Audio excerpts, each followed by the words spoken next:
Hello, this is Shambhavi. Welcome to Satsang. Satsang is an ancient spiritual practice from India. It means being in reality together. I give Satsang live every Wednesday and Sunday night in Portland, Maine. This Dharma talk was recorded during one of our Wednesday night gatherings. Please visit jayakula.org to learn more about the teachings. You can find video satsangs on Jayakula's YouTube channel, and my books are all available on Amazon.com. Much love to you, wherever and however you are.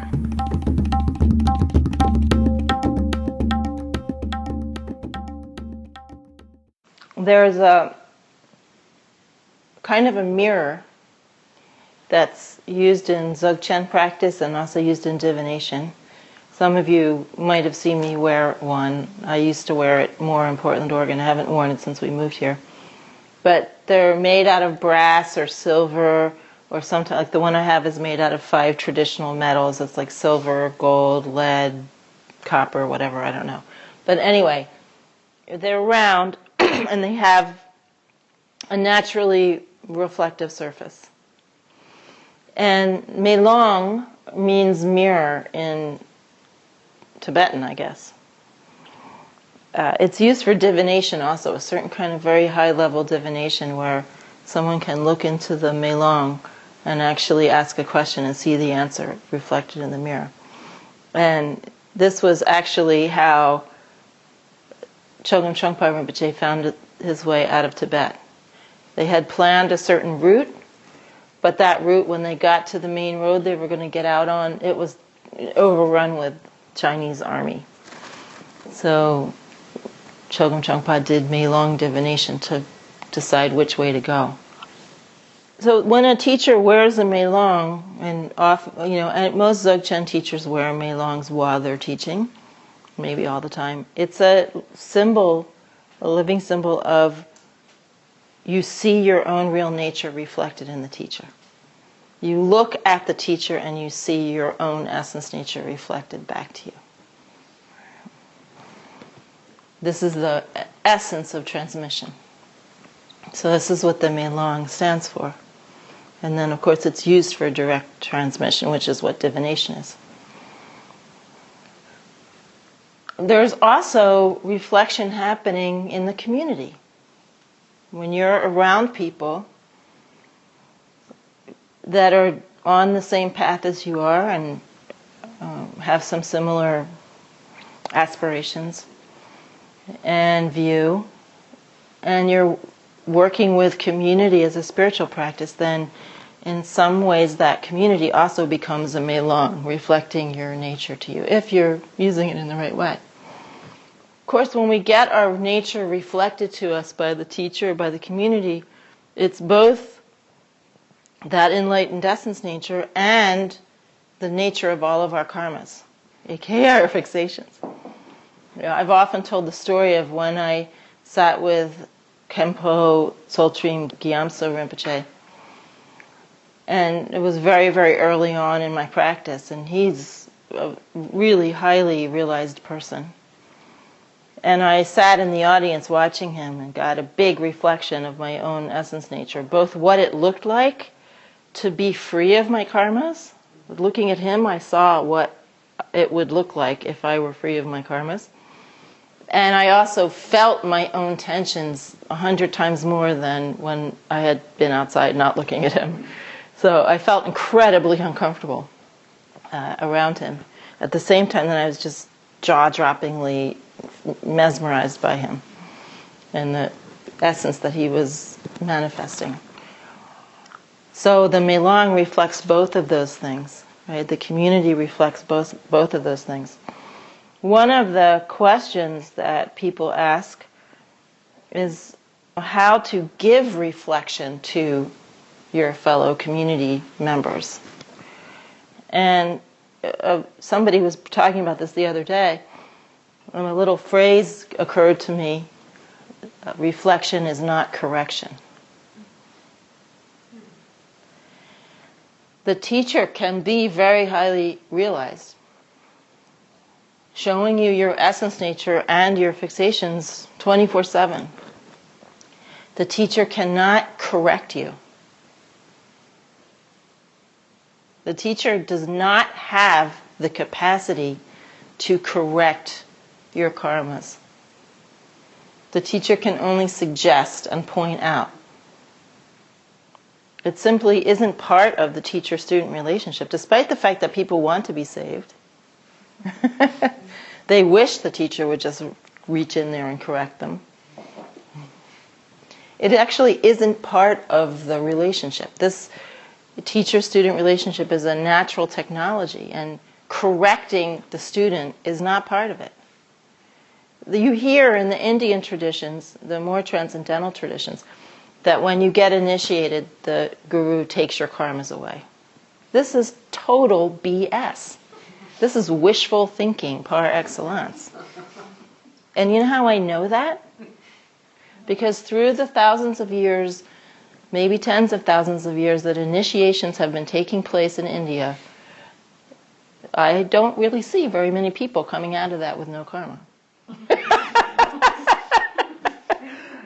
It's very, very practical. When you hear something like that, when you get initiated, a Navamala is totally removed.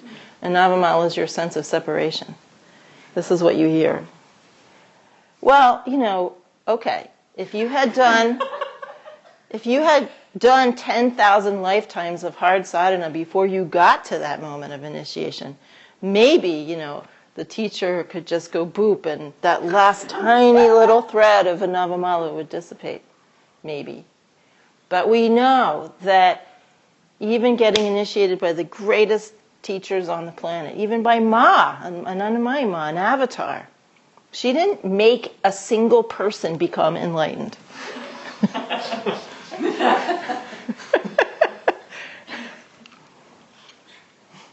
It's just not part of the deal. You have to do that yourself. So, reflection is not correction. Believe me, if I could reach in there and fiddle with you somehow, if only to save myself all the trouble of having to actually work with you, I would do it.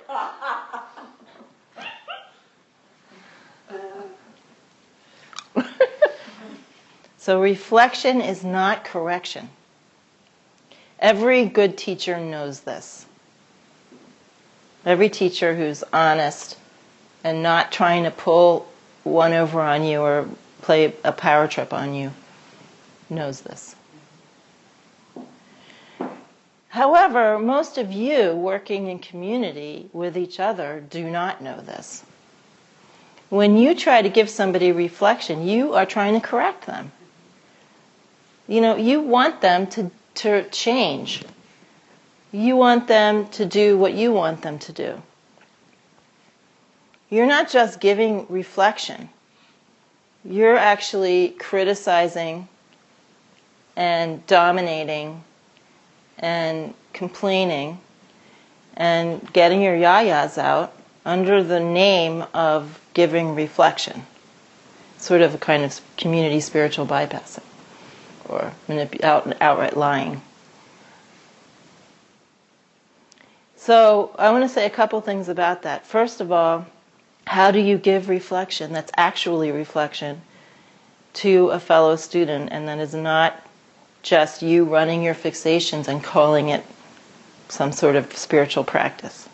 If you have something that you feel needs to be said to another student and your heart is not open in that moment, if you are not moved by what you see as a block or something that's in the way of that other person, you see that something's happened to them, something is in their way, some kind of behavior that they're engaging in repetitively, some kind of emotional pattern.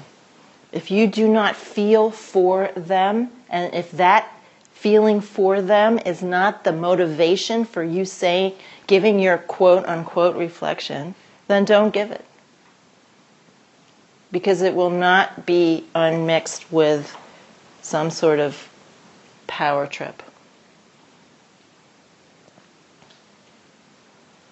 You're rehearsing in your head how smart whatever it is you're going to say to them sounds.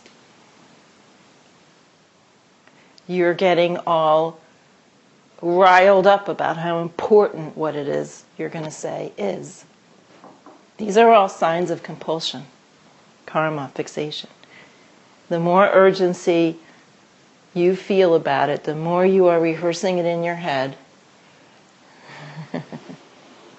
the more you are imagining how the other person's going to respond, the more you are thinking they better do this and they better not do that, the more you have absolutely solid, foolproof clues that you are not about to give reflection. You are about to run your own fixation.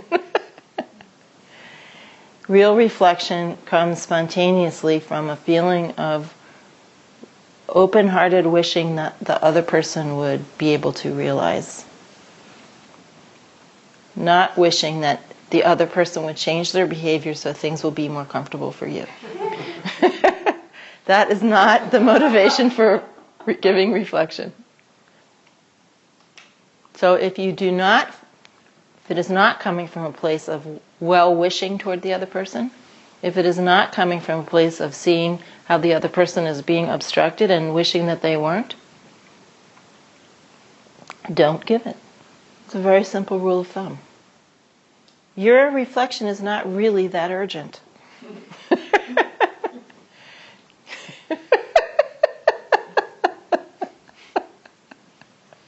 The person will survive and someday manage to realize without your reflection.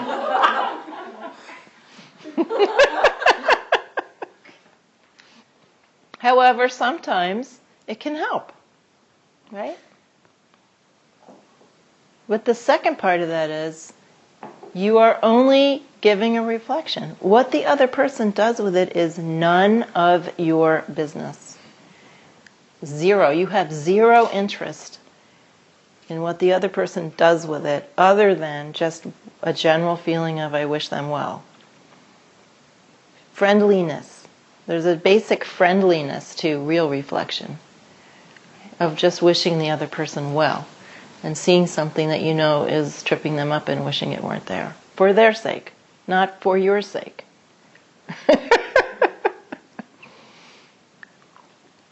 Believe me, I know this from personal self-reflection. If every single being, human and otherwise, in the entire universe and all multiverses behaved exactly the way you want them to, you would still be a miserable misery guts. You would still find something to complain about. The anxiety about other people's behavior is in you. It is not because of them.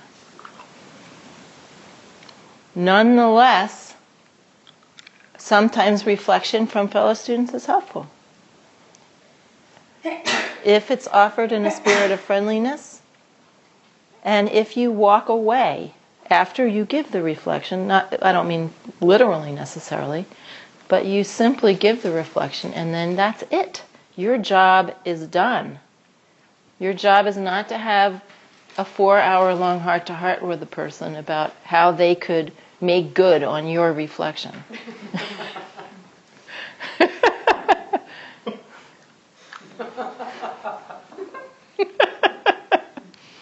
You just give it, and what they do with it is their business. And you don't know what form the outcome is going to take, and you may never know whether it was digested by the other person or not. I have given reflection to students that they didn't kind of grok until years later.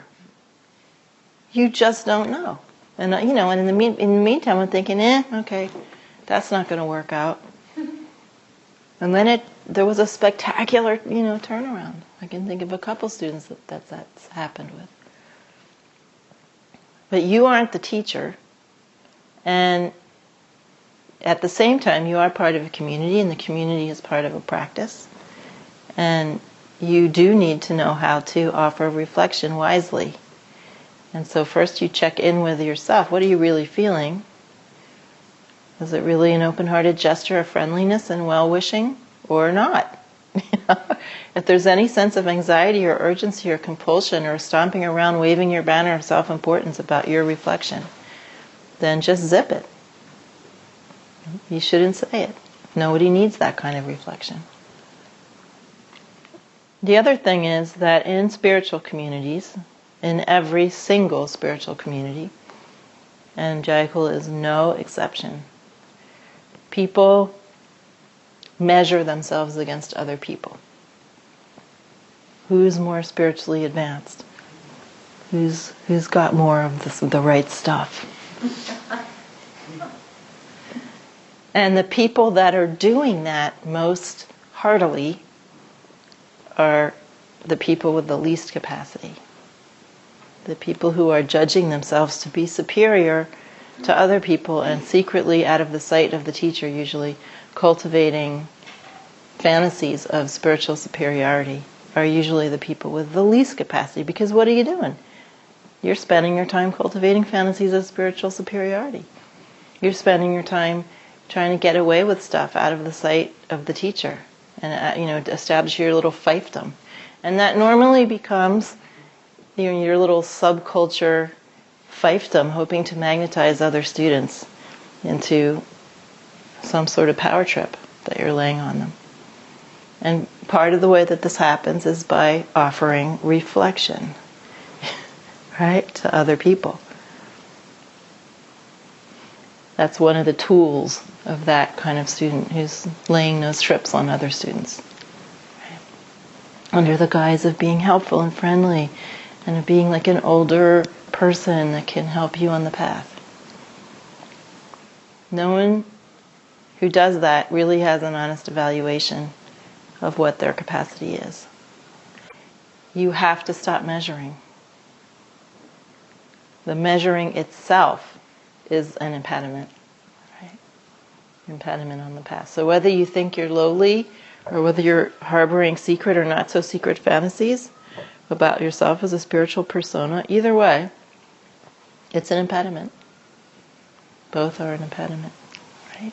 And both can give rise to this sort of unwanted advice giving that's really a veiled power play. And I see that quite often in Jayakula happening. I'm sure I don't see all of it, but enough of it that I brought this topic up. You don't know where someone's been before they got here. You don't have any way of evaluating how much capacity somebody has.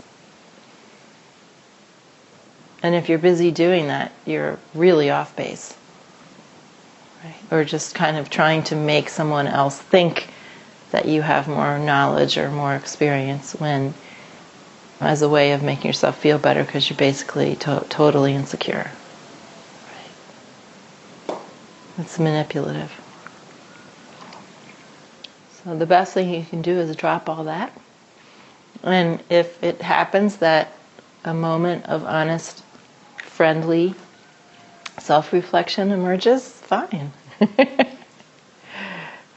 Go for it. That's the best part of the community.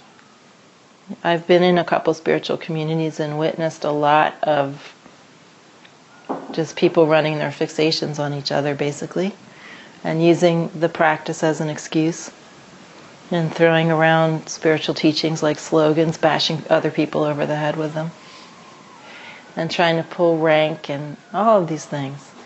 None of these things have any place in an authentic spiritual practice. You may have urges to do things like that. Those kind of karmic urges don't go away that easily. But don't act on the urges if you can possibly help it.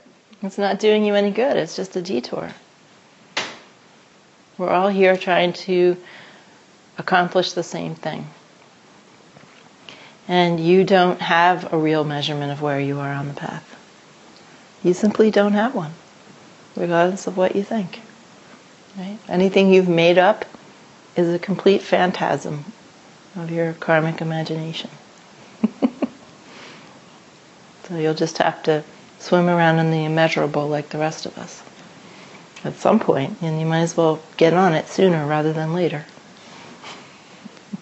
I think this community is pretty special, and from my perspective anyway, there's less of that stuff happening than in other communities I've been in, but it's still happening.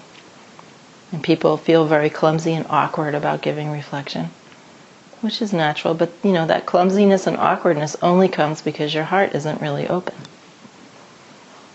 You're awkwardly trying to do an end run around any kind of block to you running your fixations. You'd just like to get your yayas out, but you'd like it to sound compassionate. So you say, I don't know how to give reflection. The real translation of that is, I don't know how to express my dissatisfaction with other people and how other people are and how I am.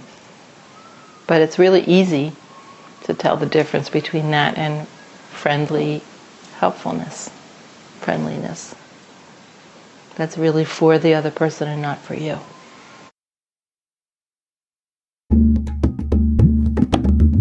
Jayakula is a nonprofit community offering opportunities to learn and practice in the direct realization traditions of Trika Shaivism and Dzogchen. We are based in Portland, Maine and Portland, Oregon. Visit jayakula.org to explore more of our offerings.